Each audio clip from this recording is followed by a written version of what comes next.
குழந்தை நல்லா கொழு கொழுன்னு பிள்ளையார் மாதிரி பொசு பொசுக்குன்னு இருந்தாங்கன்னா கொஞ்சம் எச்சரிக்கையா தான் இருக்கணும். குட்டி குண்டர்கள் இன்றைக்கு மிக அதிகம் உலகத்துல. குட்டியா குண்டா இருந்தா முன்னாடி ஒரு காலத்துல வந்து சந்தோஷப்பட்டோம், பிள்ளை நல்லா வளவளன்னு கொழு கொழுன்னு ஹார்லிக்ஸ் பேபி மாதிரி இருக்கு அப்படின்னு சொல்லிட்டு இருந்தோம். இனிமேல் அப்படிலாம் யோசிக்க கூடாது. சிறு வயதுல இருந்து அவன் சிக்கன் இருக்கணும், அவனுடைய உடல் இறுக்கமாக இருக்கணும், உடல் வலுவாக இருக்கணும். அப்படி ஒரு பக்கம்னா இன்னொரு பக்கம் என்னத்தை கொடுத்தாலும் சாப்பிட மாட்டேங்கான் சார், நீங்க என்னென்னமோ சொல்லிட்டு இருக்கீங்க, அவன் சாப்பிடறத எங்க வீட்டுக்கு ஒரு நாள் வந்து பாருங்க தெரியும் அப்படின்னு வருந்தக்கூடிய தாய்மார்கள் ஏகப்பட்ட பேர் இருக்காங்க. மெலிந்து குச்சியாக சட்டையை கலட்டினா புரூஸ்லி மாதிரி தான் பல பேர் இருக்கான். தசையே பிடிக்க மாட்டேங்குது, புரதமே ஏற மாட்டேங்குது. அப்படி ஒரு குரூப்பான குழந்தைங்க. இன்னொரு குழந்தைகள் ஹோட்டல்ல போனா நான் சாப்பிடுவேன், நீ என்ன போட்டு திங்க மாட்டேன், அங்க போனா ஃப்ரைட் ரைஸ் வாங்கி கொடு, ரோஸ்ட் தோசை வாங்கி கொடு, இல்ல நூடுல் பண்ணி கொடு, அதை சாப்பிடுவேன், மற்றதை நான் சாப்பிட மாட்டேன். அப்படி ஒரு கூட்டம். ஆரோக்கியமா தான் இருக்கா, ஆனா சாப்பிட்றதெல்லாம் பார்த்தா பயமா இருக்கு அப்படின்னு. ரொம்ப ரொம்ப கவனமாக இருக்க வேண்டும் நண்பர்களே. முதல் விஷயம், உணவை பொறுத்த மட்டும் உணவுக்கு வந்து நம்ம உணவு கொடுத்தல் இருக்கு இல்லையா, எந்த குழந்தைய சாப்பிட வைக்கிறது அப்படிங்கிறது சயின்ஸ் கிடையாது. குழந்தையை சாப்பிட வைப்பது அறிவியல் அல்ல, குழந்தையை சாப்பிட வைப்பது கலை, அது ஒரு ஆர்ட். அது ஆர்ட்டா தான் நீங்க எடுத்துட்டு வரணும். சயின்ஸை உள்ள வாங்கிட்டு, சயின்ஸை மனசுக்குள்ள வாங்கிட்டு, எது நல்லது எது கெட்டது எது தேவை எது தேவையில்லைங்கிற அறிவியலை மனதுக்குள் வாங்கி கொண்டு கலை உணர்வோடு அந்த குழந்தையை அணுகுனா மட்டும்தான் அந்த குழந்தையை சாப்பிட வைக்க முடியும். பல வீட்டுல அம்மா கிட்ட சாப்பிடாத குழந்தை ஆயா கிட்ட சாப்பிடும், அப்பச்சி கிட்ட சாப்பிடும், அம்மா கிட்ட சாப்பிடும். அது எப்படி? அதே தோசையை தான் நான் கொடுக்குறேன், என்கிட்ட திங்க மாட்டேங்கிறேன், அவன் அம்மா கிட்ட மட்டும் போய் தின்னுட்டு வரான் அப்படின்னு சொல்லக்கூடிய குற்றச்சாட்டு எத்தனையோ வீட்டுல இருக்கு. ஒருவேளை அந்த குழந்தைக்கு வந்து தோணலாம், காமன் எதிரிகள்ங்கிறதுனால ஒருவேளை அம்மா கிட்ட சாப்பிடாம, அம்மா கிட்ட பிள்ளையும் அதான் இருக்கும், அம்மாய்க்கு கொஞ்சம் சண்டை இருக்கும், அதனால அந்த ரெண்டு காமன் எதிரிகளால செய்துதான் தெரியல. ஆனா கண்டிப்பா ஒரு சின்ன விஷயத்தை உற்று பார்த்தீங்கன்னா, வயதானவர்களிடம் இருக்கக்கூடிய சிறு பொறுமை, அதை தாண்டி அவர்கள் சொல்லக்கூடிய சிறு கதைகள், அதுக்கு பின்னாடி உங்க வீட்டுல நீங்க எல்லாம் படிக்கும் போது சொல்லியிருப்பாங்கல்ல, வெண்டைக்காய் சாப்பிட்டா கணக்கு வரும்னு. இருக்கா இல்லையா? எங்கேயாவது படிச்சிருக்கீங்களா? வெண்டைக்காய் சாப்பிட்டா கணக்குக்கு யாராவது கண்டுபிடிச்சிருக்கானா? எந்த அறிவியலாவது இருக்கா? அது சுத்த வடிகட்டின பொய். ஆனா அந்த ஒரு கதையை சொல்லியே எத்தனை கிலோ வெண்டைக்காயை நம்ம எல்லாம் சாப்பிட்டு சின்ன பிள்ளைல. அது ஒரு அழகான பொய். ஏன்னா கணக்கு கஷ்டமான ஒரு பாடம். ஓ, வெண்டைக்காய் சாப்பிட்டா கணக்கு கடகடன் வந்துடும், அல்ஜிப்ராலாம் வந்துடும், மேட்ரிக்ஸ் எல்லாம் போட்டுருவான்னு நினைச்சு நான்லாம் கணக்கு வெண்டைக்காய் சாப்பிட்டுருக்கேன் சின்ன பிள்ளைல. ஒழுங்கா சாப்பிட்றா. அப்புறம் சித்தா காலேஜுக்கு வந்து படிச்சு எங்கேயாவது வெண்டைக்காயில ஏதாவது ஒரு என்சைமுக்கும் மூளையில அல்காரிதம் போடுறதுக்கான ஏதாவது கணக்கு தொடர்பு இருக்கான்னு தேடி தேடி பார்த்திருக்கேன். இல்லை. ஆனால் அது ஒரு அழகிய பொய். இந்த உலகம் சில நல்ல நகர்வுகளை அழகிய பொய்களால் கட்டமைக்கும். அது நல்ல அவசியமான பொய், அது தேவை. இப்படியான நல்லதை சொல்லிக் கொடுப்பதற்காக ஒரு சில கற்பனாவாதத்தை சொல்வதில் தப்பே இல்லை. உங்க வீட்டு பெண் குழந்தைகள்கிட்ட நாளையில இருந்து ஒரு சின்ன உத்தியை கண்டுபிடிங்க. இதே முருங்கைக்கீரையை நீ சாப்பிட்டேன்னா உன் முடி அவ்வளவு அழகா இவ்வளவு தூரம் வரும், உன் தோல் ரொம்ப ஷைனிங்கா இருக்கும்னு நாளையில இருந்து தினம் சொல்லுங்க. அந்த பிள்ளை முருங்கைக்கீரை சாப்பிடுதா இல்லையான்னு பாருங்க. முருங்கைக்கீரைக்கும் அதுக்கும் சம்பந்தமா இருக்கா இல்லையாங்கிறதெல்லாம் நாங்க பாத்துக்கிறோம், சயின்ஸ் தேடுறது வேற. பட் நாம் சில கற்பனாவாதத்தை முன் வைக்கணும். ஏன்னா குழந்தை சாப்பிட வைக்கணும். அதுக்கு வந்து அதை அறிவியலா, நீ இதுல விட்டமின் சி இருக்கு, B12 இருக்கு, இதுல வந்து பைட்டோபினால்ஸ் இருக்கு, இதெல்லாம் அவனுக்கு தேவையில்லை. அவனுக்கு முடி அழகா இருக்கு, தோல் நல்ல வழுவலன்னு இருக்கும், இது சாப்பிட்டேன்னா கண்ணு நல்ல பொலிவா இருக்கும், இப்படி எல்லாம் சொல்லி அவனுக்குள் ஒரு சில ஆச்சரியங்களை கொடுத்து அந்த குழந்தைக்கு அது மேல் ஒரு பிடித்தத்தை உருவாக்க வேண்டியதுதான் முதல் கடமை தாய்மார்களுக்கு. உணவின் மீது ஒரு சிறு பற்றுதலை உருவாக்கணும். உணவை நம்ம வந்து தோசை சுடுறோம்னு வச்சுக்கோங்களேன், தோசையை வட்டமா தான் சுடணும்னு ஏதாவது சட்டம் இருக்கா? கிடையாது. அந்த தோசையை வந்து டைனோசர் மாதிரி சுடுங்க. அந்த குழந்தை அதையே ஊத்த சொல்லி பாரு, டைனோசர் சுட்டுருக்கேன்னு சொல்லுங்க. இட்லிக்குள்ள எதையாவது ஒளிச்சு வைங்க அவிக்கும் போது. ஒவ்வொரு இந்த இட்லியை திறந்தேன்னா அதுக்குள்ள ஒரு ஐட்டம் இருக்கு, அந்த இட்லியை தோங்கினேன்னா அதுக்குள்ள வேற எதையாவது வச்சிடாதீங்க. ஒரு பீன்ஸையோ இல்ல ஒரு ஏதோ ஒரு பிடித்தமான ஒரு பொருளை உள்ள வைத்து அதற்குள் ஒரு கற்பனாவாதத்தை நாம் வளர்க்கணும். அதுதான் அந்த குழந்தைக்கு ஒரு சிறு சிறு பிடித்தலை உருவாக்கும். நண்பர்களே, நான் முதலில் சொன்ன மாதிரி இந்த அடுத்த தலைமுறை வந்து பல்வேறு நோய் சிக்கல்களுக்குள் சிக்கக்கூடிய ஒரு காலகட்டத்தில் நம்ம இருக்கிறோம். நம் காற்று மாசடைந்து இருக்கிறது. நான் 40 ஆண்டுகளுக்கு முன்னாடி சுவாசித்த காற்று இங்க இல்ல. ஒரு காற்று எடுத்து ஒரு ஸ்கொயர் சென்டிமீட்டர் எடுத்தீங்கன்னு வச்சுக்கோங்களேன், ஒரு ஸ்கொயர் சென்டிமீட்டர்ல எவ்வளவு மாசுக்கள் கலந்திருக்கிறது என்கிற அறிவியல் பார்க்குது. ஏர் குவாலிட்டி இண்டெக்ஸ் அப்படிம்பாங்க. அந்த ஏர் குவாலிட்டி இண்டெக்ஸ் இந்த பள்ளி ஆரம்பிக்கும் போது 22 வருஷத்துக்கு முன்னாடி நாமக்கல்ல இருந்த மாதிரி இப்ப இருக்காது, மாறி இருக்கும். ஏகப்பட்ட மாசுக்கள், ஏகப்பட்ட காற்று மாசு கலந்திருக்கு. அதைத்தான் நீங்களும் உங்க குழந்தையும் சுவாசிக்குது. நீங்க சுவாசிக்கிறதுக்கும் உங்க குழந்தை சுவாசிக்கிறதுக்கும் ஒரு சின்ன வித்தியாசம் இருக்கு. உங்களுடைய எதிர்பார்த்தல் வளர்ந்து நின்றாச்சு, ஆல்ரெடி வளர்ந்தாச்சு. இப்ப குழந்தை இப்பதான் வளர்ந்துகிட்டு இருக்கு. அவனுடைய எதிர்பார்த்தல் முழுமையா டெவலப் ஆகுதுக்கு முன்னாடியே ஏகப்பட்ட பொல்யூட்டன்ஸ், ஏகப்பட்ட அலர்ஜன்ஸ் அது சுவாசிச்சதுன்னா கண்டிப்பா அதுக்குள்ள சில சிரமங்கள் வரலாம். அப்போ ஒரு சேலஞ்சிங் அட்மாஸ்பியர்ல அந்த குழந்தை வளர வேண்டிய ஒரு சூழல்ல இருக்கும்போது நாம சாப்பிட்டதை விட கூடுதல் அக்கறையோடு நல்ல நல பொருட்கள் உணவில் வேணும். எதெல்லாம் நம்ம கொடுக்கலாம், அப்படி என்னெல்லாம் நம்ம உணவுல குழந்தையினுடைய எதிர்பார்த்தலுக்கு, குழந்தையினுடைய உடல் நலம் சிறப்பா இருக்கிறதுக்கு என்னெல்லாம் எடுக்கலாம். முதல் கவனம் தேவை நம்ம ஊர்ல மிஸ் பண்ற விஷயம் புரதம். நீங்க நாளைக்கு ஒரு சின்ன ஹோம்ஒர்க் பெற்றோர்களுக்கு, நீங்க வீட்டுல இருக்க பிள்ளைகளுக்கெல்லாம் வாத்தியார் இங்க இருந்து டீச்சர்ஸ் ஹோம்ஒர்க் கொடுக்குறாங்கல்ல, உங்களுக்கு நான் ஒரு ஹோம்ஒர்க் கொடுக்குறேன். ஒரு வாரம் நீங்க தினம் அந்த குழந்தை எவ்வளவு புரதம் சாப்பிடுகிறது என்று மட்டும் யோசிச்சு பாருங்க. புரோட்டீன் தெரியும் இல்ல, அவங்க எல்லாருக்கும் தெரியும் புரோட்டீன். ஒரு கிலோவுக்கு 0.8 கிராம் புரோட்டீன் வேணும்னு ஒரு கணக்கு சொல்றாங்க.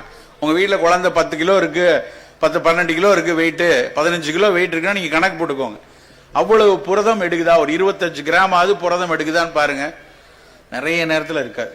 நிறைய நேரத்தில் காலையில் ஆமா 2 தோசை சாப்பிட்டான், மத்தியானம் ஆமா கொஞ்சம் போல ஒரு அரிசி பருப்பு சோறு கொடுத்தோம், ராத்திரி ஒரு இட்லி சாப்பிட்டான், முந்தா நேரத்து சாப்பிட்டதுல ஒரு அடை சாப்பிட்டாங்க, அன்னைக்கு ஒரே ஒரு கோழி சாப்பிட்டான்னு நினைக்கிறேன், துண்டு சாப்பிட்டான், அன்னைக்கு ஒரு வெஜிடபிள் பிரியாணி. கணக்கு போட்டு பார்த்தீங்கன்னா புரதங்கள் மிக மிக மிக மிக குறைவா இருக்கும். அதுவும் ஒரு புலால் உணவு தினம் சாப்பிடக்கூடிய, இல்ல புலால் உணவு வாரத்துக்கு 3 நாளாவது இருந்தாவது கொஞ்சம் புரதம் கிடைக்கும். இல்ல சார் நான் வெஜிடேரியன், நான் புரதமே சாப்பிட மாட்டேன்னா, வெஜிடேரியன்னா நிறைய லெக்யூம்ஸ் சாப்பிடணும். நிறைய இந்த அவரைக்காய் குடும்பத்தை சேர்ந்த அவரைக்காய், பீன்ஸ், சுண்டல், கொண்டக்கடலை, நல்ல வெள்ளை கொண்டக்கடலை, சிவப்பு கொண்டக்கடலை அப்படி எடுத்திருந்தா கொஞ்சம் வந்திருக்கும். ஆனா வெஜிடேரியன் சொல்லிட்டு வெறும் சோத்தேரியனா இருந்தீங்கன்னு வைங்க, நல்ல சோறா வளைஞ்சு வளைஞ்சு உருட்டி உருட்டி சாப்பிட்டோன்னா கார்போஹைட்ரேட் மட்டும் தான் கிடைக்கும். அப்போ நல்ல போஷாக்கா குழுக்குழுன்னு இருப்பாங்க, ஆனா சத்து இருக்காது. எடை கூடி பிரயோஜனம் இல்ல, வலுவான எடை கூடணும். வலுவான எடை கூடணும்னா புரதம் இருக்கணும். புரதம் எதுல இருக்குங்கிறது முதல்ல நமக்கு தெரியணும். தினம் கொஞ்சம் சுண்டல், ஒரு பாசிப்பருப்பு சுண்டல், சிகப்பு கொண்டக்கடலை, வெள்ளை கொண்டக்கடலை, ஏதாவது ஒண்ணுல அந்த குழந்தைக்கு கொடுத்து கொண்டே வரணும். கண்டிப்பா கொடுக்க வேண்டியதுல முட்டை. உங்க ஊர் நாமக்கல் உலகத்துக்கே முட்டை கொடுத்துட்டு இருக்கு. நீங்க உங்க குழந்தைக்கு கொடுக்குறீங்களா கொஞ்சம் யோசிச்சு பாருங்க. உங்க குழந்தை தினசரி முட்டை சாப்பிடுதா? தினசரி குழந்தைக்கு ஒரு முட்டையோ இல்ல புரதச்சத்து உள்ள நல்ல மீன்கள், மீன் கிடைக்கும் போது நல்ல மீன், கோழிக்கறி எல்லாத்துலயும் புரதம் இருக்கு. ஏதாவது ஒரு புரதம் மிக மிக கவனமா வரணும். ஏன் புரதம் வேணுங்கிறது தெரியணும். நீங்க நல்லா கவனிச்சு பாத்தீங்கன்னா, சார் நல்லா தான் இருக்கான், பக்கத்து பையன் அவனுக்கு சளி பிடிச்சா இவனுக்கு வந்துருது, ஸ்கூலுக்கு போயிட்டு வந்தா அங்க உட்கார்ந்த இடத்துல ஒரு 2-3 பிள்ளைக்கு காய்ச்சல், என் பிள்ளைக்கு வந்துருச்சு அப்படின்னு சொல்லுவீங்க. உங்க பிள்ளைக்கு ஏன் வருது? அடிப்படையில் அடாப்டிவ் இம்யூன் சிஸ்டம் அப்படிங்கிற ஒரு பாக்டீரியாவை பார்த்தா அதை எதிர்க்கிற ஒரு வைரஸ் வந்துச்சுன்னா அதை எதிர்க்கக்கூடிய எதிர்ப்பாற்றலை கொடுப்பது புரதம் மட்டும்தான். அந்த புரதம் நல்லா இருந்தாதான் நம்ம இம்யூன் சிஸ்டம் நல்லா இருந்து வரக்கூடியது புரதமா, அலர்ஜனா, இல்லைன்னா வைரஸா, இல்ல வேற ஏதாவது கிருமி வருதா, அதை எதிர்க்கக்கூடிய ஆற்றலை நம் புரத உணவுகள் கொடுக்கும். அந்த புரத உணவு இல்லைன்னா அந்த எதிர்பார்த்தல் இருக்காது, டக்குனு இவனுக்குள்ள அது குத்தாட்டம் போட ஆரம்பிச்சோம்.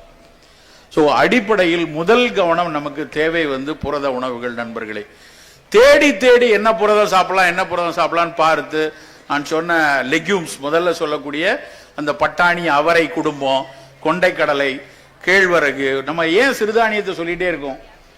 ரொம்ப நாளா சிறுதானியம் மறுக்கப்பட்டிருந்துச்சு. அதெல்லாம் யாரோ இல்லாதவன் சாப்பிடுறதுன்னு வச்சுட்டாங்க நம்ம ஊர்ல. ஆனால் இந்த சிறுதானியம் ஒன்னொன்னையும் உத்து உத்து பார்த்த நம்மாழ்வார் மாதிரி, நெல்ஜெயராமன் மாதிரி இயற்கை வேளாண் மனிதர்கள், மாமனிதர்கள் அவர்கள் சொன்னதுக்கு அப்புறம் தான் அந்த உலகத்துக்கு தெரிய ஆரம்பிச்சு. ஒரு தினை அரிசிக்கும் நல்ல அரிசிக்கும் என்ன வித்தியாசம்? வெள்ளை அரிசிக்கும் தினை அரிசி, வெள்ளை அரிசி வெள்ளை வெள்ளைன்னு இருக்கு, தினை அரிசி மஞ்சள் கலர்ல, பொன் மஞ்சள் கலர்ல இருக்கு. ஏன் பொன் மஞ்சள் கலர்ல இருக்கு? உங்க சேர், நீ உட்கார்ந்துருக்க சேர் கலர்ல இருக்கு. எதுக்காக அந்த கலர் வருது? அதுல இருக்கக்கூடிய பீட்டா கரோட்டின் அப்படின்னு ஒரு சத்து. அந்த பீட்டா கரோட்டின்ங்கிறது இந்த அரளிப்பூ, இந்த மேல இருக்க செவ்வாய் நல்ல மஞ்சள் கலர் அரளிப்பூ, மஞ்சள் கலர் இருக்கு இல்லையா, இந்த மஞ்சள் கலர் அந்த பீட்டா கரோட்டின் சத்துனால வருது. ஆனா இதை சாப்பிட முடியாது. ஆனால் அந்த பொன் மஞ்சள் நிறம் உள்ள திணையரிசி சாப்பிட்டா அந்த பீட்டா கரோட்டின் ஏன் சாப்பிடணும்? கண்ணுக்கு நல்லது. கண் பார்வை நல்ல, குழந்தைக்கு சிறு வயதுல இருந்தே கண்ணாடி போட வேண்டாம், நல்ல கண் பார்வை எப்பவும் நல்லா இருக்கணும்னு நினைக்கிறவங்க குழந்தைக்கு திணை அரிசியில பொங்கல் செய்யுங்க, திணை பாயாசம் செஞ்சு கொடுங்க. திருநெல்வேலி பக்கத்துல திருச்செந்தூர் கோயில்ல, அங்க திருச்செந்தூர் கோயில்ல முருகன் கோயில்ல ரெகுலரா ஒரு இது கொடுப்பாங்க பிரசாதம். அதுக்கு பேர் புட்டமுதுன்னு பேரு. இப்பவும் கொடுப்பாங்க. புட்டமுது ஒரு காலத்துல எப்படி கொடுத்தாங்கன்னா வெறும் தேனும் திணை மாவும் தான் புட்டமுது. திணை மாவை தேன்ல போட்டு விரவி கொடுத்ததுதான் புட்டமுது. இப்ப பச்சரிசியும் வெள்ளை சர்க்கரையும் போட்டு கொடுக்குறாங்க. ஆனா நம்ம செய்ய வேண்டியது தேனும் திணை மாவும் கொடுக்கணும். எத்தனை சங்க இலக்கிய காலத்துல இருந்து சொன்ன விஷயம் தேனும் திணை மாவும்.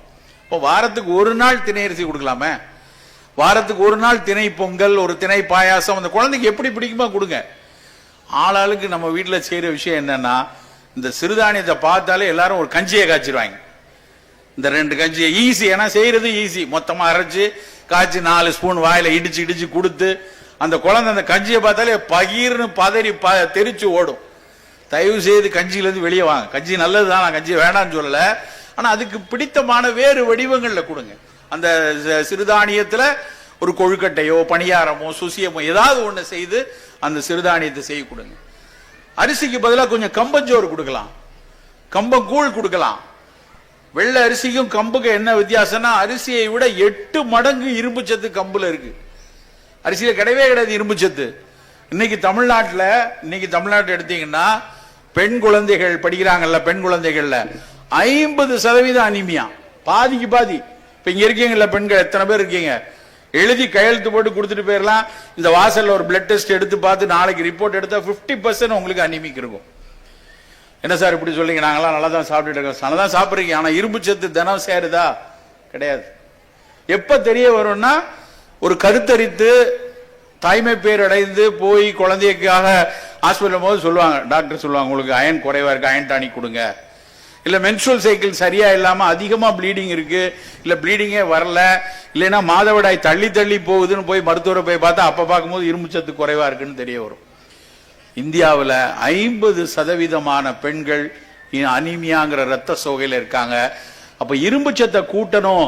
நம்ம வீட்டுல பெண் குழந்தைகள் சின்ன குட்டி குட்டி பிள்ளைங்க இருக்காங்க அப்படின்னா ஆரம்பத்திலிருந்தே கவனமா இரும்பு சத்தை கூட்ட வேண்டும் என்பதற்காக கம்பஞ்சோரை கொடுங்க, கம்பங்கூழ் கொடுங்க. கம்பங்கூழோ கம்பஞ்சோரோ கம்பு தோசையோ கம்புல அடையோ, அப்படி கம்பு 8 மடங்கு இரும்பு சத்து அதிகம். சோ திணையரிசி, கம்பஞ்சோறு, வரகு, சாமை, குதிரைவாலி, காடைக்கண்ணி எதுவா இருந்தாலும் எல்லா சிறுதானியத்துல கூடுதல் பயன் என்னன்னா, அரிசியை விட புரதச்சத்தும் அதிகம். நான் சொல்லிட்டே இருந்தேன்னா புரதம் அது ரைஸ்ல கம்மி, ஆனா சிறுதானியத்துல கூட இருக்கும். சோ காலை உணவுல இப்படி எடுத்துக்கணும். காலையில குழந்தை ஸ்கூலுக்கு வருதா, ஸ்கூல்ல டீச்சர்ஸ் எல்லாம் அட்டெண்டன்ஸ் போடும்போது அவங்க காலையில சாப்பிட்டுருக்காங்களாங்கிறத உறுதிப்படுத்திக் கொள்ளணும். காலையில சாப்பிடாம ஒரு குழந்தை வருதுன்னா கண்டிப்பா அவங்க தாயாரை கூப்பிட்டு, எப்படி நீங்க கணக்குல மார்க் குறைஞ்சா நீங்க கூப்பிட்டு சத்தம் போடுறீங்களோ, அவன் சாப்பிடாம வரான்னா அந்த தாயாருக்கு ஒரு தண்டனை கொடுத்தாலும். கண்டிப்பா காலை உணவு ரொம்ப ரொம்ப அவசியம். நாங்கள் அரசாங்கத்தில் சொல்லி பிரேக்ஃபாஸ்ட் ஸ்கீம் கொண்டு எப்படியாவது காலை உணவை கொண்டு வரும்னு சொன்னதுக்கான அடிப்படை காரணம், வறுமை காரணமாக சாப்பிடாத குழந்தைகள் ஏகப்பட்ட பேர் நம்ம ஊர்ல. கொஞ்சமேனும் கொடுக்கலாமே, ஏதாவது ஒண்ணுமே இல்லாததுக்கு ஒரு காலை உணவு கொடுக்கலாம்னு தான் அப்படி ஒரு திட்டம் வருது. நம்ம வீட்டுல நம்ம இங்க படிக்கக்கூடிய குழந்தைகளுக்கு அப்படியான வறுமை இருக்க வாய்ப்பு இல்லை. அப்ப நம்ம தான் கொஞ்சம் அக்கறை எடுத்து, அது 8:15 தான் போர்வை விட்டு வெளியே வருது, 8:30 அப்படியே தூக்கி குளிப்பாட்டி ஆட்டோல தூக்கி போட்டு அனுப்பி விடுறோம் அப்படின்னா எங்க போய் சாப்பாடு கொடுக்கறது? 6 மணிக்கு எழுந்து வைக்கக்கூடிய அந்த பழக்கத்தை முதல்ல கொண்டு வரணும். விளையாண்டுட்டு இல்ல போன்ல கேம் விளையாண்டுட்டு அப்புறம் காலையில 8:45 வரைக்கும் எந்திக்க மாட்டேன்னு படுத்து அடம் பிடிச்சதுன்னா காலை சாப்பாடு போயிடும். நம்ம காலையை சீக்கிரம் எழும்பி அவங்க காலை உணவுல புரதம் சிறந்த உணவா கொடுத்து அனுப்புறது ரொம்ப முக்கியம். வெறுமான சும்மா இட்லி தோசை அது மட்டும் வேணாம், ஏதோ வாரத்துக்கு 2-3 நாள் கொடுங்க. அப்படி இட்லி தோசை கொடுத்தாலும் வெள்ளை விளையர்னு இருக்கக்கூடாது. நான் ஒரு தடவை என்னுடைய நண்பர் வீட்டுக்கு போயிருக்கேன். நண்பர் வீட்டுக்கு போயிருந்தப்ப நான் பேசிட்டு இருப்போம். அவங்க வீட்டுக்கு ஒரு கெஸ்ட் வந்தாங்க. அவங்கள மாதிரி ஒரு அம்மா ஒரு பையனோட வந்தாங்க. அவங்க என்னைய பார்த்தோன்னே எங்கேயோ பார்த்துருக்கோமே இவரை அப்படின்னு மொத்த பார்த்துட்டு அப்புறம் கரெக்டாக வந்து சார் நீங்க தானே அப்படின்னு என்கிட்ட வந்து பேச வந்தாங்க. அந்த பையனை கூப்பிட்டு டே யார் திருதா அவனுக்கு எனக்கும் தெரியவே தெரியாது. அவன் உலகத்துல நான் கிடையாதுன்னு எனக்கு தெரியும். ஆனா அந்த அம்மாவுக்கு பயங்கர ஆச்சரியம். பாடுறா இவர் தாண்டா சிவராமன் அப்படி காமிச்சான். அதுக்கப்புறம் எப்படிடா இவனுக்கு சொல்றதுன்னு தெரியாம அந்த அம்மா டக்குன்னு திருப்பி நம்ம வீட்டுல இந்த மாப்பிள்ளை சம்பா தோசை வரகரிசி எல்லாம் போடுவோம்ல அதெல்லாம் சார் சொல்லித்தான் அப்படின்னு காமிச்சோடனே அவன் எப்படி ஒரு முறைச்சான். ஏதோ ஒரு சம்பவம் நடக்க போகுதுன்னு நினைச்சேன்.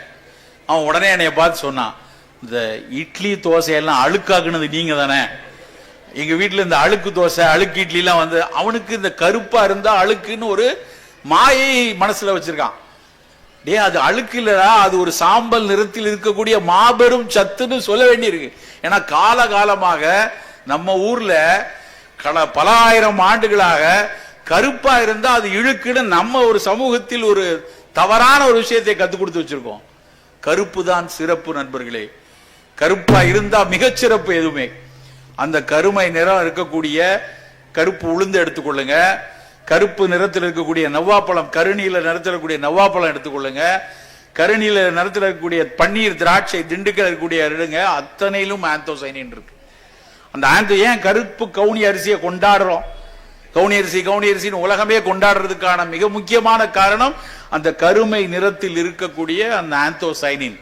ஆந்தோசைனின்ங்கிறது புற்றுநோய் வருவதை தடுக்கிறது என்று கண்டுபிடிச்சிருக்கான்.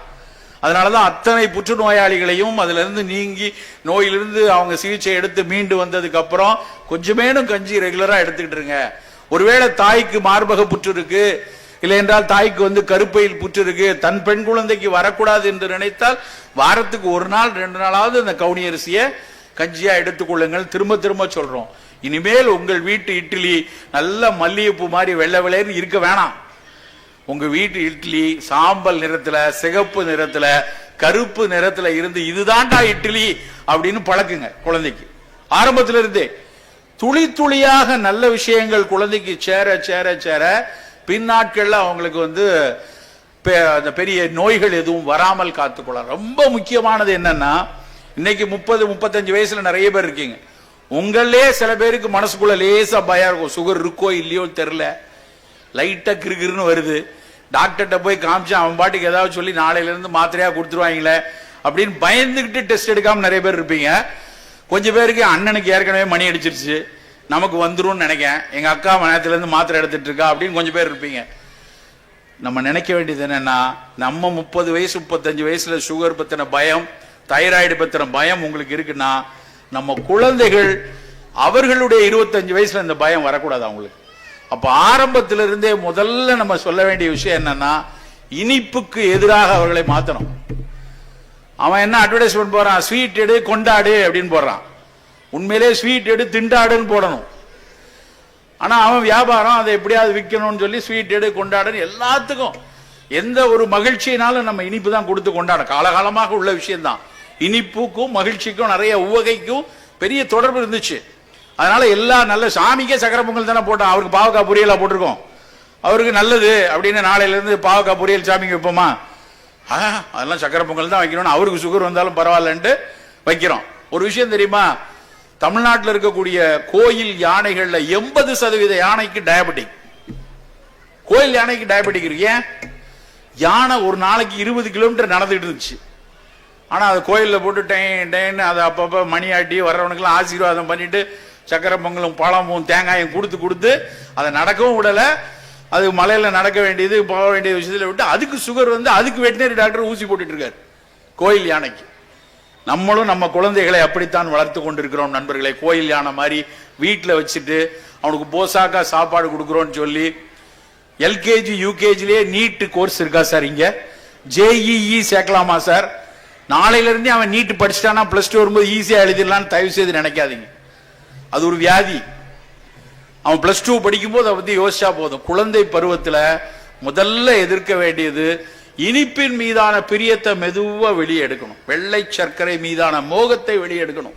அது ரொம்ப கஷ்டமான விஷயம் தான், சொல்ற அளவுக்கு எளிது கிடையாது. ஆனால் நம்ம எப்படி மாற்றலாம் அப்படின்னா, வீட்டுல வெள்ளை சர்க்கரை வைக்காமல் இருக்கலாம். உங்க வீட்டில் ஒயிட் சுகர் டப்பா இருக்கக்கூடாது, வேண்டாம். யாராவது மற்றவங்க யாராவது கெஸ்ட் வந்து காபி கேட்டாங்கன்னா வெளியே போய் குடிச்சுவான்னு சொல்லிருங்க, தப்பு இல்லை.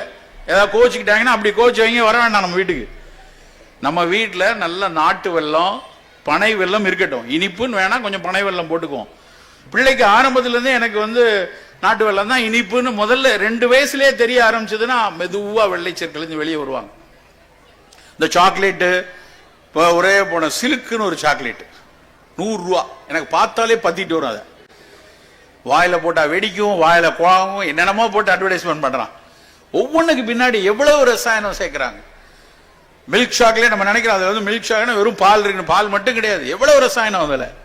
அது வந்து உள்ள வெடிக்கிறதுக்கு ஒரு ரசாயனம், இழகிறதுக்கு ஒரு ரசாயனம், அது மீண்டும் மீண்டும் உங்களை சாப்பிட வைக்கணும்னு ஒரு கெமிக்கல். பெரும்பாலான சாக்லேட்டுகள் அதிகம் சாப்பிடக்கூடிய குழந்தைகளுக்கு தான் பாலிசிஸ்டிக் ஒவேரியன் சிண்ட்ரோம் சொல்லக்கூடிய சினைப்பை நீர்க்கட்டிகள் பெண் குழந்தைகளுக்கு அதிகம் வருவதற்கான காரணம் சின்ன பிள்ளையில இருந்து அதிகம் சாக்லேட் சாப்பிடுறது. நீ நல்ல மார்க் வாங்க, நான் சாக்லேட் வாங்கி தருவேன், நீ இது வாங்கி தருவேன், சாக்லேட் வந்து லஞ்சம் கொடுத்து பழக்காதீங்க. சாக்லேட்டுகள் வேண்டாம். இனிப்பு என்னைக்கும் அதற்காக குழந்தையினுடைய மகிழ்ச்சி மனோபாவம் மாறணும்னு அவசியம் இல்லை. குழந்தைக்கு மகிழ்ச்சி வேணும், கொண்டாட்டம் வேணும். ஆனால் அதுக்கெல்லாம் அடையாளம் இந்த இனிப்பு தான் நம்ம மாற்ற வேண்டாம். நீ நல்ல மார்க் வாங்குறியா, நாளைக்கே நம்ம போய் கடற்கரைக்கு போறோம், சென்னையில போய் உன்னை கடல்ல விளையாட விடுறேன், இல்ல போய் ஒரு பெரிய அருவியில குளிக்க வைக்கிறேன், அப்படி மகிழ்ச்சியை கொண்டு வாங்க. இல்ல பொருட்கள் மீது இதெல்லாம் பெருசு, இதெல்லாம் உயர்ந்தது, இந்த இனிப்பு தான் நீ நல்லா செஞ்சா கொடுப்பேன்னு சொல்லி அதன் மீது ஒரு போதையை உருவாக்கினா அவன் உங்களை தாண்டி உங்கள்ட்ட இருந்து கேட்கக்கூடிய வயசை தாண்டும் போது 15 வயசு 14 வயசு போது அவனே கடையில் போய் வாங்கி சாப்பிட்டுட்டு இருப்பான். அப்ப அப்படியான இனிப்பின் மோகத்தை தடுக்க வேண்டும் நண்பர்களே. சிறு வயதிலிருந்தே இனிப்பான பொருட்கள் அதிகம் எடுக்காம இருந்தா அந்த இன்சுலின் ரெசிஸ்டன்ஸ் அப்படின்னு சொல்லக்கூடிய நம்மளுடைய கணையத்தில் வரக்கூடிய அந்த இன்சுலின் நல்ல செயல்பட முடியாமல் தடுப்பதுதான் நம்ம ஊர்ல இருக்கக்கூடிய சர்க்கரை வியாதிக்கு பெரும்பாலான காரணம். இதில் ஒழுங்கா தான் சுரக்குது, ஆனா அது ஒழுங்கா செயல்பட மாட்டேங்குது, ரெசிஸ்டன்ஸ் இருக்குங்கிறான். அந்த ரெசிஸ்டன்ஸ் ஏன் வருதுன்னா குட்டி குண்டர்களுக்கு வரும். சின்ன பிள்ளையே குண்டா இருக்கான்னு வச்சுக்கோங்க, குழந்தை பெண் குழந்தையும் ஆண் குழந்தையும் குண்டா இருந்ததுன்னா அந்த இன்சுலின் ரெசிஸ்டன்ஸ் அதிகமா இருக்கும். பெண் குழந்தை குண்டா இருக்கும் போது மாதவிடாய் சுழற்சி சரியா வராது, அது ஏஜ் அட்டன் பண்ணதுக்கு அப்புறம் கரெக்டா பீரியட் இருக்காது. பசங்கள்ல அந்த குண்டாவே வந்துட்டு இருந்தானா 20 வயசுல சக்கரை வியாதி வருவதற்கான வாய்ப்பு வரும். ஸோ சிறு வயதிலிருந்தே இனிப்பை குறைத்து விடுங்கள். இனிப்பான விஷயம் வேணுங்கிறப்பெல்லாம் அவனுக்கு பழங்களை காட்டுங்க, நிறைய பழங்கள் உங்க வீட்டில் டைனிங் டேபிள்ல எப்பொழுதும் அலமாரியில் பழங்கள் நிறைய இருக்கட்டும். அது கொஞ்சம் வீணாயிருமா பணம் பரவாயில்ல, அது இங்கேயே வீணாகாது. கொஞ்சம் மக்கி போய் கொஞ்சம் கெட்டு போன பழத்தை தூக்கி மணல்ல போட்டீங்கன்னா அது மண்ணில் இருக்கக்கூடிய பல நுண்ணுயிர்களுக்கு ஒரு பேருணவாக அமையும். தப்பு இல்லை, இனிமே அந்த உயிரியை வளர்க்கும் போது மண் வளமாக இருக்கும். வீணாயிருமே நினைக்காதீங்க. தயவு செய்து உங்கள் வீட்டில் கொய்யாப்பழமும் பப்பாளியும் ஆப்பிளும் வாழைப்பழமும் நெல்லிக்காயும் எல்லா பழங்களும் எப்போதும் நிறைந்திருக்கட்டும். அதற்கு செலவழிக்கக்கூடிய பணம் எந்த விதத்திலும் தீங்கு கிடையாது. தினம் பழம் சாப்பிடணும். எங்க தாத்தாலாம் ஞாபகம் இருக்கு, ஒரு வாழை கொலையை கட்டியிருப்பார். காலையில போய் பல் தேய்ச்சிட்டு வந்தோடனே போய் ஆளுக்கு 2 பழத்தை உரிச்சு எடுத்து சாப்பிடணும்னு ஒரு பழக்கமா இருந்தது. இன்னைக்கெல்லாம் நம்ம ஆளுங்க வாழைப்பழத்தை பிள்ளையாருக்கு மட்டும் தான் காட்டுறான், இல்லைன்னா பல பேர் பத்தி ஸ்டாண்டா மட்டும் தான் வச்சிருக்காங்க. பத்திய சொருகிறதுக்கு மட்டும் தான் வாழைப்பழம். யாராவது வீட்டுக்கு போறீங்களா, இங்க இருந்து உங்க உறவுக்காரங்க வீட்டுக்கு போறப்ப யாராவது போறப்ப கொஞ்சம் கொய்யாப்பழமோ இல்ல வாழைப்பழமோ வாங்கிட்டு போயிருக்கீங்களா? போய மாட்டாங்க. எங்க போனாலும் ஆப்பிள் மாதுளை. ஏன்னா வாழைப்பழத்தை ஒரு 2 சீப்பு 3 சீப்புல ஒரு தார் வாழைப்பழத்தை எடுத்துட்டு போங்களேன், வந்துட்டான்டா அப்படின்னு அதுக்கு மேல ஒரு ஏளனத்தை நம்ம உருவாக்கிட்டோம். உண்மையிலேயே குழந்தைகளுக்கான மிகச்சிறந்த பழம் வாழைப்பழம். தினம் கொடுக்கணும். குழந்தைகள் கொஞ்சம் ஒல்லி குச்சியா இருக்கு குழந்தை, தனுஷ் மாதிரி இருப்பான்னு நினைக்காதீங்க. அதுக்கப்புறம் அவன் வந்து ஒல்லி குச்சி ஆகி அது பின்னாடி டிபி இருக்கான்னு தெரியாம போயிடும். குழந்தை உடல் எடை கூட்டணும் அப்படின்னா நல்ல நேந்திரன் வாழை, மிகச்சிறந்த செவ்வாழை, வெயிட்டை கூட்டுறதுக்கான மிகச்சிறந்த பழம் வாழைப்பழம். தினம் ஒரு வாழைப்பழத்தை சாப்பிடுவதை ஒரு பழக்கமா கொண்டு வந்துடும். தினம் கொஞ்சம் ஒரு சின்ன ஒவ்வொரு நாள் ஒரு பழம், ஒரு மட்டி பழம், ஒரு ஏலக்கி, ஒரு நாள் கூழாஞ்செண்டு, எது கிடைக்கிறதோ அருகாமையில் இருக்கக்கூடிய வாழைப்பழத்தை தினம் கொடுங்க. இனிப்பின் மீதான மோகத்தை இனிப்பான பழங்களை கொடுத்து மாற்ற வேண்டும். இது ரொம்ப ரொம்ப அவசியமானது. ஸோ மனதில் எடுத்துக்கொள்ள வேண்டிய டேக் ஹோம் மெசேஜா நான் சொல்றது, முதல் விஷயம் புரதங்களை அதிகம் எடுத்துக்கொள்ளுங்க. அந்த புரதங்களை நல்ல முட்டை மீன் இந்த மாதிரி லெக்யூம்ஸ் எடுத்துக்கொள்றது. சிறுதானியங்களை அடிப்படை அரிசிக்கு இணையா பயன்படுத்த வேண்டியது சிறுதானியங்களை பயன்படுத்துங்க. அரிசியும் வெள்ளை அரிசி வேண்டாம், சிகப்பரிசி கருப்பரிசியை அதிகம் பயன்படுத்தி கொள்ளுங்க. இனிப்பின் மீதான மோகத்தை குறைத்துக் கொள்ளுங்க. அடுத்த ரொம்ப முக்கியமான ஒரு விஷயத்தை உங்கள்கிட்ட சொல்லணும்னு நினைக்கிறேன். குழந்தைகளுடைய மனநலம் இன்னைக்கு பெரிய அளவில் இந்தியாவில் பாதிப்படைந்து கொண்டிருக்கக்கூடிய விஷயம் குழந்தைகளோட மனநலம். ரொம்ப கவனமா இருக்கணும். நீங்க விளையாட்டா நினைக்கலாம், சில நேரத்தில் என் பிள்ளை ரொம்ப அடம் பிடிப்பான், கீழே உருண்டு அழுது, அவன் கேட்டதை வாங்கி கொடுத்தே ஆகணும், இல்லைன்னா அவன் பாட்டுக்கு அழுவான்னு சொல்லிட்டு அடுத்த நிமிஷம் நகர்றீங்க. அந்த அடம் பிடித்தலுக்கு பின்னாடி ஒரு சிறு உளவியல் சிக்கல் இருக்கிறது நண்பர்களே. அந்த உளவியல் சிக்கலை இந்த நேரத்தில் உடைச்சிடணும். நம்ம குழந்தை பருவத்திலேயே அதை அழகாக மாத்தி அந்த அடம் பிடித்தல் இருந்து வெளியே கொண்டு வரதுக்கான சிறு முயற்சியை நம்ம எடுத்துதான் ஆகணும். உலகத்தில் பல நாடுகளில் நான் பயணித்திருக்கிறேன். எந்த இடத்துலையும் பல நாடுகள்ல அழுதா உடனே வாங்கி கொடுக்கிற ஒரே கூட்டம் நம்ம தான். நான் முதல்ல உங்களுக்கு சொல்லிக் கொடுக்கிறது என்ன அப்படின்னா, அடம் புடிச்சு எனக்கு இதைதான் சாப்பிடுவேன் இல்லைன்னா சாப்பிட மாட்டேன்னா கடரா பட்னி அப்படின்னு விடணும். நீங்க நல்லா ஞாபகம் வச்சுக்கோங்க. 2 நாள் சாப்பிடாம இருப்பானா ஒன்னும் ஆயிராது. ஓகே நாங்கெல்லாம் சாப்பிட்றோம், வேண்டாமா படுத்துக்கோ, அப்படி உருளு கீழே பழக்கணும். என்னடா இப்படி கொடுங்கோலானா பேசுறானு நினைக்காதீங்க. அவன் மீதான அக்கறையில, அந்த குழந்தை மீதான அக்கறையில தான் சொல்றேன். அவர்கள் சாப்பிட மறுத்தார்கள் என்றா, இன்னைக்கு நம்ம வீட்டில் இதுதான் சாப்பாடு, உடனே உனக்கு ஸ்விக்கியில் ஆர்டர் போட்டு இதெல்லாம் கொடுக்க மாட்டேன், தர முடியாது, இதுதான் நாம் சாப்பிடுவோம் என்று சில விஷயங்களில் நாம் பிடிவாதமாகத்தான் இருந்தாக வேண்டும். ஏன்னா இன்னைக்கு இந்த உளவியல் ரீதியா நாம அழுதா நமக்கு கிடைக்கும், நம்ம அடம் பிடிச்சா நமக்கு கிடைக்கும் அப்படிங்கிற டிமாண்ட் அண்ட் சப்ளை அப்படிங்கிற ஒரு விஷயம் குழந்தைகள மனசுக்குள்ள பதிய பதிய வருங்காலத்தில் விட்டு கொடுக்கிற தன்மை முழுசா அவங்க இழக்கிறாங்க. பரவாயில்ல எனக்கு வேணாம் பரவாயில்ல ஓகே அப்படின்னு சொல்லி வரக்கூடிய குழந்தைகளுடைய எண்ணிக்கை குறைந்து கொண்டே வருது. பர்சன்டேஜ் அவங்க நிறைய ஆய்ந்து சொல்கிறார்கள். குறிப்பாக பெண் குழந்தைகளுக்கு சொல்றாங்க. பெண் குழந்தைகள் உளவியல் சிக்கல்ல நிறைய மாற்றாங்க. நிறைய 10th +2 வரக்கூடிய குழந்தைகள்ல ஒரு ஆய்வு நடத்தி சொல்றாங்க, குழந்தைகள் அதுவும் இந்தியாவில் நடக்கப்பட்ட ஆய்வுல ஒரு தோராய கணக்கில் என்ன சொல்றாங்கன்னா 25% குழந்தைகளுக்கு ஒரு சிறு உளவியல் சிக்கல் இருக்கு.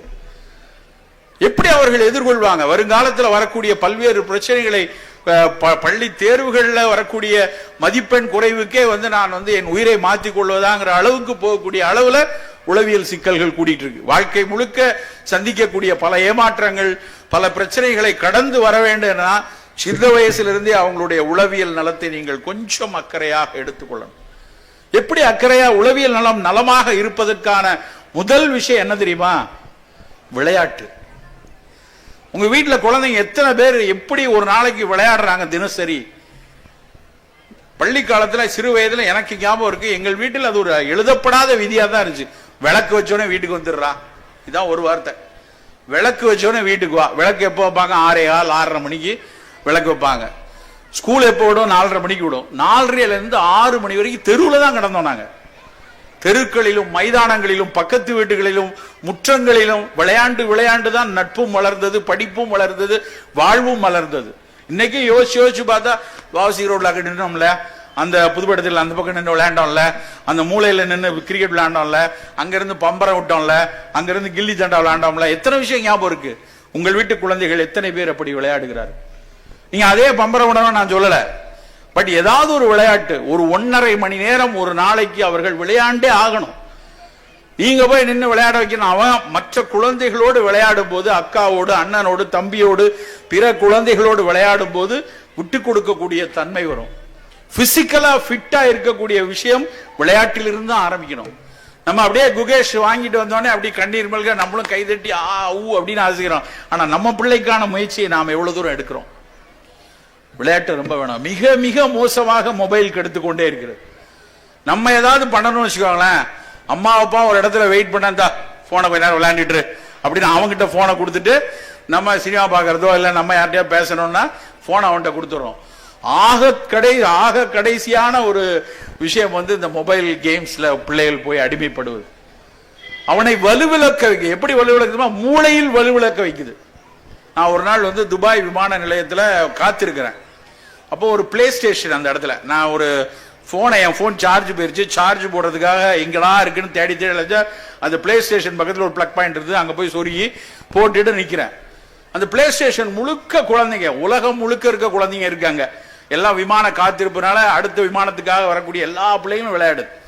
என்னடா விளையாடுறாங்கன்னு நானும் ஒரு அரை மணி நேரம் அந்த போன் சார்ஜ் ஆகிற வரைக்கும் நின்றுட்டு இருந்தேன். அவன் என்ன விளையாடுறான் தெரியுமா?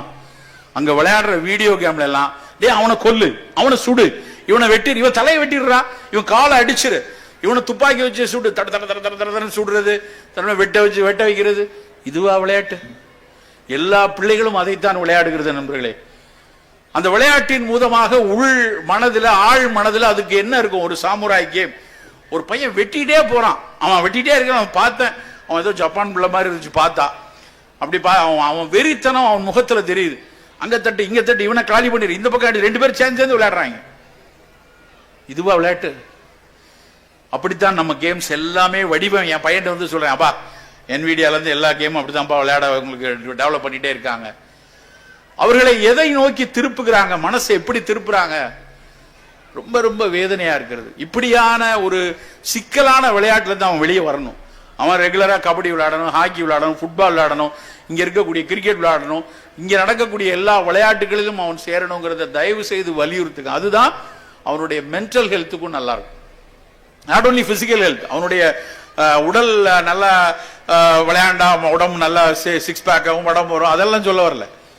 அதை தாண்டி மனநலம் நலமாக இருப்பதற்கும் விளையாட்டு ரொம்ப முக்கியமா இருக்கும். நண்பர்களே, ஒட்டுமொத்தமாக நம் குழந்தை பள்ளி காலங்கள்ல இங்க வராங்க, ஒரு ஆகச்சிறந்த பள்ளி, தொடர்ச்சியாக அவர்கள் பல்வேறு முனைப்பு எடுக்கிறாங்க. அந்த முனைப்பு எடுக்கக்கூடிய பள்ளிகளில் தொடர்ந்து அவர்கள் இந்த இடத்துல படித்து வரும்போது சிறந்த மாணாக்கர்களாக வருவார்கள் என்பதில் துளி ஐயம் இல்லை. நான் ஒரே ஒரு பாடல் தான் கேட்டேன். அதுக்கப்புறம் நான் அந்த ப்ரோக்ராம் லிஸ்ட்ல பார்த்தேன், பின்னாடி நிறைய கல்ச்சுரல் ப்ரோக்ராம் நிறைய போட்டிருந்தாங்க. ஆஹா, இதெல்லாம் பார்க்கணுமே, நமக்கு ட்ரெயின் லேட் ஆயிருமே அப்படின்னு எனக்கு தோணுச்சு. ஏன் தோணுச்சு, மைண்ட்ல தோணுச்சுன்னா, இந்த ஒரு ப்ரோக்ராமுக்கு இந்த குழந்தை எவ்வளவு தூரம் தன்னை தயார்படுத்தி இருக்குன்னா, அப்ப மற்ற எல்லாத்துக்கும் எப்படியெல்லாம் தயாராக இருப்பார்கள்.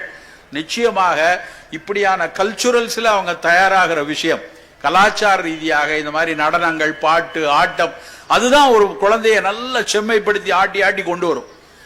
அதுல வந்து நல்லா வரக்கூடிய குழந்தைகள், மிகச்சிறந்த படிப்பை கொடுக்க குழந்தை நல்லா வந்துருவாங்க. அப்ப நம்ம கிட்ட மிச்சம் வேண்டிய ஒரே விஷயம் ஆரோக்கியம் தான். அந்த ஆரோக்கியம், உடல் சார்ந்த ஆரோக்கியம், மனம் சார்ந்த ஆரோக்கியம், ரெண்டு ரொம்ப அவசியம். உடல் சார்ந்த ஆரோக்கியத்துல இந்த மாதிரி மெட்டபாலிக் டிசீஸுக்குள்ள அவன் சிறு வயசுலேயே போகக்கூடாது.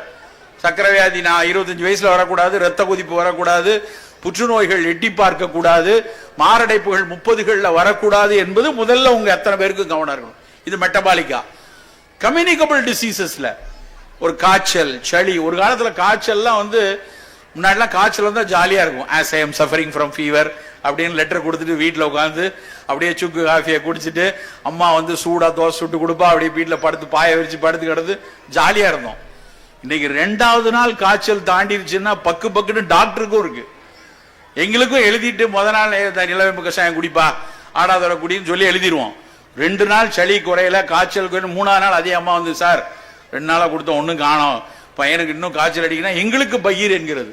ஏனென்றால் இந்த வைரஸ், பாக்டீரியா எல்லாம் முன்ன மாதிரி இல்லை, அவையெல்லாம் மிகப்பெரிய அளவில் வலுவாகி விட்டு டக்குன்னு ரத்த தட்டுகள் குறையுதா, வெள்ளணுக்கள் குறையுதா, ரத்த தட்டுகள் குறைஞ்சுனா தட்டுகள் ஏத்தனமா, வேறு ஏதாவது நோய்கள் பின்னணியில வந்திருக்கா என்று அச்சப்படக்கூடிய அளவுல நோய்கள் தீவிரம் அடைந்து கொண்டே இருக்கு. அப்போ அந்த காய்ச்சல், சளி, இருமல் இதெல்லாம் வராம இருக்கணும்னா உணவு மட்டும்தான் நம்ம கையில இருக்கிற ஆயுதம். நல்ல மிகச்சிறந்த புரதச்சத்துள்ள உணவுகள். அப்பப்ப காஃபி, டீன்னு தினம் அந்த குழந்தைக்கு வந்து சொல்லுவாங்க, தினம் காலையில பால் 1 டம்ளர் கொடுத்து அனுப்பிடுறேன் சார். சில பேர் சொல்ற வருது, அவன் எது குடிக்கிறானோ இல்லையோ காலையில 1 டம்ளர் பால் குடிச்சிருவான். பால் வந்து ஒரு சிறப்பு உணவு இல்லைன்னு சொல்லல, அவசியமானவர்கள் இதுக்கு போதும். மற்றவர்களுக்கெல்லாம் நீங்க வந்து வேற வேற உணவு, நல்ல வெயில் காலம் வந்தாச்சுன்னா நீராகாரம் கொடுங்க. 1 கப் நீராகாரம் முந்தின நாள் சாதத்துல தண்ணி ஊத்தி வச்சுட்டு நல்லா கரைச்சு மோர் விட்டு அந்த நீராகாரம் குடிக்கக்கூடியதே வரக்கூடிய பிப்ரவரி மார்ச்ல இருந்தே ஆரம்பிச்சிருங்க. வெயில் வந்தாச்சு, மார்ச்ல இருந்தே நீராகாரம். ஏன்னா நீராகாரம்ங்கிறது ஒரு கட் பயோம்னு சொல்லக்கூடிய குடலில் இருக்கக்கூடிய நல்ல பாக்டீரியாக்களை எல்லாம் செம்மைப்படுத்துவது நீராகாரம் தான். கட் பயோட்டா அப்படின்னு சொல்லக்கூடியதை செகண்ட் ஜீனோம்னு சொல்றான். ஒருத்தருடைய எதிர்ப்பாற்றல், நோய் எதிர்ப்பாற்றல், இந்த மாதிரி சக்கரை, ரத்த கொதிப்புல வராம இருக்கிறது, புத்திசாலித்தனம், எல்லாத்துக்குமே இந்த கட் பயோட்டா நல்லா இருக்கணும். குடல்ல இருக்கக்கூடிய நல்ல பாக்டீரியா நல்லா இருக்கணும். அதுக்கு என்ன பெஸ்ட், நம்ம கிட்ட இருக்க மோர், நீராகாரம் அது மாதிரி எடுத்துக்கொள்ளலாம். சின்ன சின்ன ஹெர்பல் டீ கொடுங்க, சுக்குமல்லி காஃபி கொடுங்க குழந்தைகளுக்கு. நல்ல வாரத்துக்கு ஒரு நாள், எங்க ஊர்ல சுக்குவெண்ணின்னு சொல்லுவோம், வாரத்துக்கு ஒரு நாள் கண்டிப்பா சுக்குவெண்ணி. சனிக்கிழமை ஆனா சுக்குவெண்ணி கண்டிப்பா இருக்கும், சனிக்கிழமை ஆனா உளுந்தங்களி கண்டிப்பா இருக்கும், சனிக்கிழமையான உளுந்தங்கஞ்சி. ஏன்னா சனிக்கிழமை ஏன் வந்துன்னா எதுவும் அதுக்கும் கோள்கள்லாம் கிடையாது, சனிக்கிழமை கொஞ்சம் ஃப்ரீயா இருப்பாங்க, லீவு, அதனால அது பழகிட்டாங்க. அப்படி சனிக்கிழமை காலையில சுக்குவெண்ணி, சனிக்கிழமை காலையில உளுந்தங்களி, உளுந்தங்கஞ்சி. அப்படி ஒரு சிறு கலாச்சாரத்தை உங்கள் வீட்டிலும் பழக்குங்க. நீங்களே உங்க ஃப்ரெண்ட்ஸுக்குள்ள ஒன்னோட ஒன்று சேர்ந்துட்டு நம்ம எல்லாரும் சேர்ந்துப்பா நம்ம சுக்கு பண்ணி காஃபி கொடுப்போம், திரிகடுகம் காஃபி கொடுப்போம். குழந்தைகளுக்கு குட்டி குட்டியான அக்கறைகள் அடுப்பங்கரையிலிருந்து ஆரம்பியுங்கள். நான் அடிக்கடி சொல்வது, உங்கள் அடுப்பங்கரையில் கூடுதலாக செலவழிக்கக்கூடிய 20 நிமிடங்கள், நல்லா கவனிங்க நண்பர்களே, உங்கள் அடுப்பங்கரையில் கூடுதலாக செலவழிக்கக்கூடிய 20 நிமிடங்கள் உங்கள் ஆயுட்காலத்தில் கூடுதலாக 20 வருடங்களை தரும். அது ஆரோக்கியமான பிசிக்கலா ஃபிட்டா இருக்கணும். எதுக்கு எடுத்தாலும் நொசுக்கு நொசுக்குன்னு ஆஸ்பத்திரிக்கு போற மனோபாவம் வேண்டாம். எப்பவும் பிசிக்கலா ஃபிட்டா இருக்கிற மாதிரி அக்கறைகளை தினம் வீட்டிலிருந்து எடுத்து எடுத்து நல்ல பழங்கள் கொடுத்து, நல்ல காய்கறிகள் கொடுத்து, நல்ல புரதங்கள் கொடுத்து அவர்களை கொண்டு வாருங்கள்.